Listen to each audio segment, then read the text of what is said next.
ప్రభునందు ప్రియమైన వారులారా, ప్రభువైన యేసుక్రీస్తు నామములో మీ అందరికీ శుభాభివందనములు.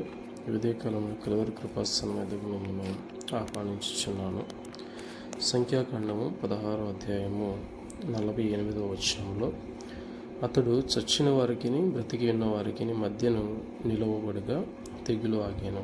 ఇశ్రాయేలు సర్వ సమాజము మరలా మోషే అహరోనుల మీద విరోధంగా సనుక్కున్నప్పుడు యెహోవా మహిమ ప్రత్యక్ష గుడారం పైన మేఘం వెళ్ళి కమ్మి ఉన్నప్పుడు మోషేతో చెప్పాడు, అహరోనుతో చెప్పాడు, దేవుడైన యెహోవా ఈ సమాజమును లయం చేస్తాను, ఒక్క క్షణంలోనే వీరందరినీ కూడా నశింపచేస్తాను, కాబట్టి మీరు వారి ఎదురు నుంచి తొలగిపోవడం అన్నప్పుడు మోషే వెంటనే అహరోనికి, నీవు ధూపార్తిని చేపట్టి పరిశుద్ధపు బలిపీఠం యొక్క అగ్నిని దాంట్లో వేసి వారి నిమిత్తం ప్రాయశ్చిత్తం చేయమని చెప్పగా అహరోను పరిగెత్తుకుని వెళ్ళి ఆ ధూపార్తిని తీసుకుని వెళ్ళి చచ్చిన వారికి బ్రతికిన వారికి మధ్య నిలబడినప్పుడు ఆ తెగులు ఆగినట్లు చూస్తున్నాం.